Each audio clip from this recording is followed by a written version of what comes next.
Guys, meron ditong maliit na topic.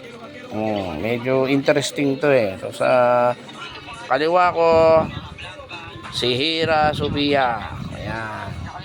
Sa kanan, si Orpheus Jehu. Okay? Ang topic natin ay, pasensya na kayo dyan sa miss ko, nakahiga eh. Ang topic natin is, mahalaga ba ang ML o hindi? Dito kay Pia, hindi mahalaga. Hindi kasi nag-ML yan eh. Dito kay Orpheus Jehu, mahalaga. Woohoo! Siyempre, magaling to mag-ML eh. Ngayon, ang unang magsasalita, si Pia. Umiyak ka na, Jehu ha. Masyado kang hot eh.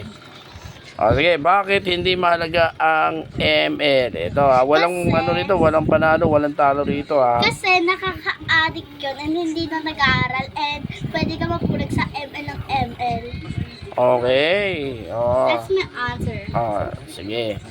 Si Orpheus Jehu naman na magaling mag-ML. Anong sagot mo kaya, Jehu? Sige na. Sige na. Bakit mahalaga ang ML sa buhay ng tao? Dali na, isasagot lang, Jehu. Ano pa pawala ng stress? Pampawala ng Stress. Jehu. Stress. Oo. Na talaga.